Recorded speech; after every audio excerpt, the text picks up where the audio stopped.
Assalamualaikum warahmatullahi wabarakatuh. Halo everyone, perkenalkan nama aku Lismiasi Angel dari kelas 11A.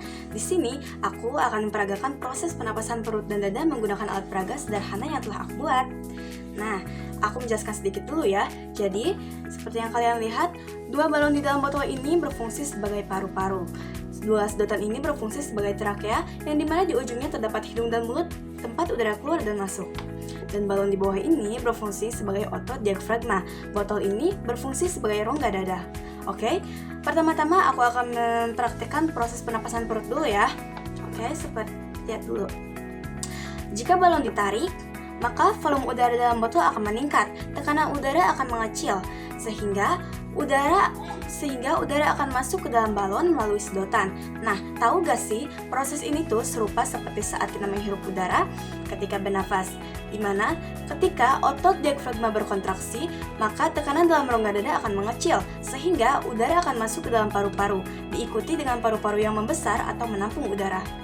Dan sebaliknya, jika balon ditekan atau dilepaskan, maka volume udara dalam botol akan mengecil, sehingga tekanan dalam rongga dada akan lebih besar. Nah, jadi udara akan keluar dari balon melalui sedotan. Tahu gak sih, proses ini tuh serupa seperti saat kita menghembuskan udara, seperti itu. Jadi ketika otot diafragma relaksasi atau dilepaskan, maka tekanan udara dalam rongga dada akan lebih besar dari tekanan udara luar, sehingga udara dalam paru-paru akan mengalir keluar. Oke, so kita lanjut ke dalam pernapasan dada ya.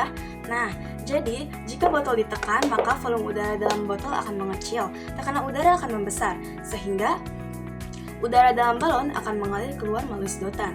Tahu gak sih, proses ini tuh serupa seperti saat tulang rusuk pada posisi biasa, tulang rongga dada mengecil sehingga tekanan udara tuh meningkat. Nah, jadi udara dalam paru-paru akan mengalir keluar serta paru-paru mengecil.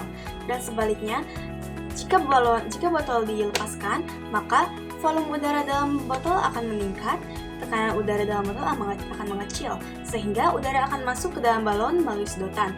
Nah, proses ini tuh serupa seperti saat kita menghirup udara ketika bernafas, di mana ketika tulang rusuk terangkat, maka volume udara dalam rongga dada akan membesar dan tekanan akan mengecil, sehingga udara akan masuk ke dalam paru-paru.